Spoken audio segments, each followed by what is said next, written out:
ನಮಸ್ಕಾರ ವೀಕ್ಷಕರೇ.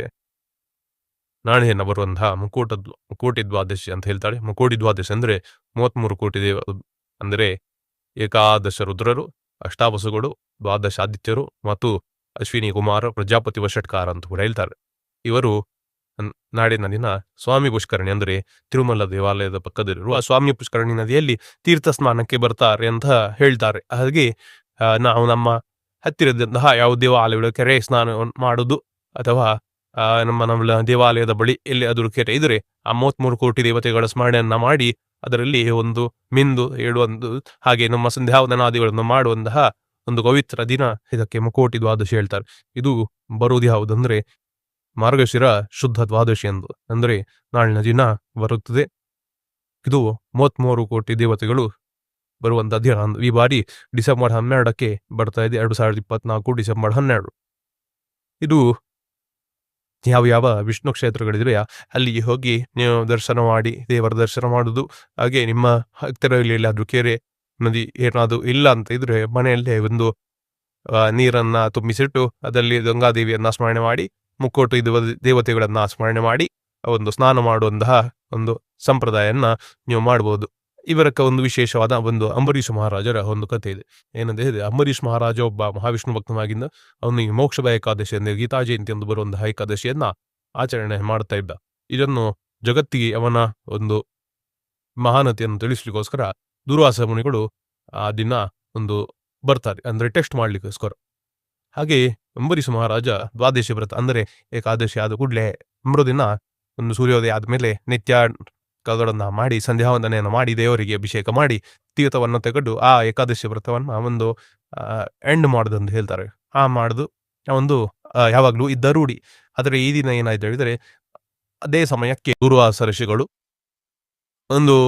ಋಷಿಗಳು ಬರ್ತಾರೆ. ಅವರು ರಾಜನಿಗೆ ಋಷಿಗಳ ಆಗಮನದಿಂದ ತುಂಬಾ ಸಂತೋಷ ಆಗ್ತದೆ. ಸಾಕ್ಷಾತ್ ಹರಿಯೇ ಇಂದಿನ ಆರಾಧನೆಗೆ ಮುನಿಗಳನ್ನ ಕಳಿಸಿದ್ದಾನೆ ಎಂದು ಆ ಮುನಿಗಳಿಗೆ ಸ್ವಾಗತಿಸ್ತಾನೆ. ರಾಜನಾಗ ದುರ್ವಾಸರು ಹೇಳ್ತಾರೆ, ನಮ್ಮ ನಿತ್ಯಾನ್ನಕಗಳು ಸ್ನಾನಾದಿಗಳು ಆಗ್ಲಿಲ್ಲ, ನಾವು ಮುಗಿಸ್ಕೊಂಡು ಬರ್ತೇವೆ ಅಂತ ಹತ್ತಿರದ ನದಿ ಬಳಿ ಹೋಗ್ತಾರೆ. ಆಗ ರಾಜವರಿಗೆ ಕಾದು ಕುಳಿತಾನೆ. ಗಳಿಗೆ ಕಾಲ್ಗಳಿಗೆ ಕಡಿತದೆ, ಇನ್ನೇನು.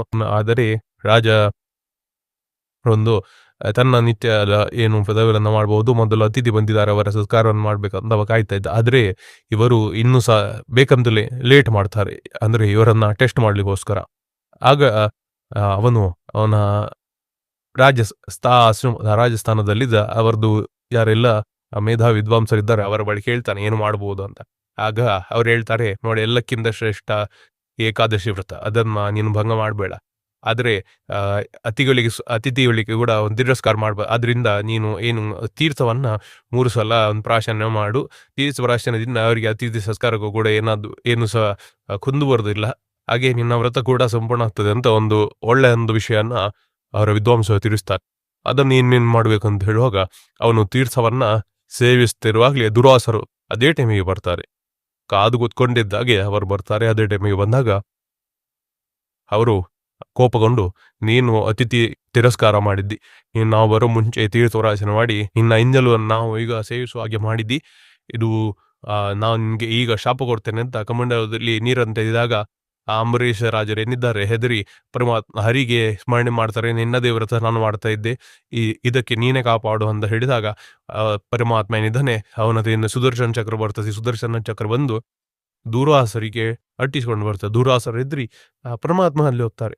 ವಿಷ್ಣು ಪರಮಾತ್ಮ ಅಲ್ಲಿ ಹೋದಾಗ ವಿಷ್ಣು ಹೇಳ್ತಾರೆ, ನಂಗೆ ಗೊತ್ತಿಲ್ಲ, ನೀನು ಅವನಿಗೆ ಬೇಸರ ಮಾಡಿದ್ದಿ, ಇದಕ್ಕೆ ಪರಿಹಾರ ಸುದರ್ಶನನ ಮಾತು ಸರಿ ಹೇಳುದಿಲ್ಲ, ನೀನು ಹೋಗಿ ಅಂಬರೀಷನಿಗೆ ಹೋಗಿ ಸಾರಿ ಹೇಳು ಅಂತ ಪರಮಾತ್ಮ ಹೇಳಿದಾಗ, ಕ್ಷಮಾಪಣೆ ಕೇಳು ಹೇಳಿದಾಗ ದುರ್ವಾಸರು ಬಂದು ಅಂಬರೀಷನಲ್ಲಿ ಕ್ಷಮಾಪಣೆ ಕೇಳ್ತಾರೆ. ಆಗ ಅಂಬರೀಷ ಪುನಃ ಆ ವಿಷ್ಣು ಪರಮಾತ್ಮನ ನೆನಪು ಮಾಡ್ತಾನೆ. ಆಗ ವಿಷ್ಣು ಪರಮಾತ್ಮ ಅಲ್ಲಿ ಪ್ರತ್ಯಕ್ಷನಾಗಿ ಚಕ್ರವನ್ನ ಹಿಂಪಡೆದಾನೆ. ಹಾಗೆ ದುರ್ವಾಸರಿಗೆ ಕೂಡ ಒಂದು ಹೇಳ್ತಾರೆ, ನೀವು ದುರ್ವಾಸರು ಏನಿದ್ದಾರೆ ನನ್ನದೇ ಒಂದು ಪ್ಲಾನ್ ನಲ್ಲಿ ಅವರು ಸಹ ಇದ್ರು, ಆ ಪ್ಲಾನ್ ನಲ್ಲಿ ಒಂದು ಸಹಭಾಗಿ ಇದ್ರು.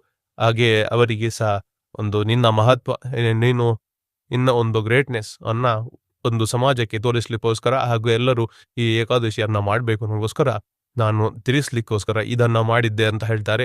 ಹಾಗೆ ಇದು ಮುಕೋಟಿ ದ್ವಾದಶಿ ಎಂದು ನಡೆದಂತಹ ಘಟನೆ. ಹಾಗೆ ಏಕಾದಶಿ ವ್ರತದ ಒಂದು ಮಾಹಿತಿ, 2 ವಿಷಯಗಳು ಇದರಲ್ಲಿ ಬಂದಿವೆ. ಹಾಗೆ ನೀವು ಸಹ ಇದನ್ನು ತಿಳಿದುಕೊಂಡು ಆಚರಣೆ ಮಾಡಿ ಅಂತ ಹೇಳ್ತಾ ಇವತ್ತಿನ ವಿಡಿಯೋನ ಇಲ್ಲಿಯೇ ನಿಲ್ಲಿಸ್ತೇನೆ. ಕೃಷ್ಣ ಅರ್ಪಣಮಸ್ತು.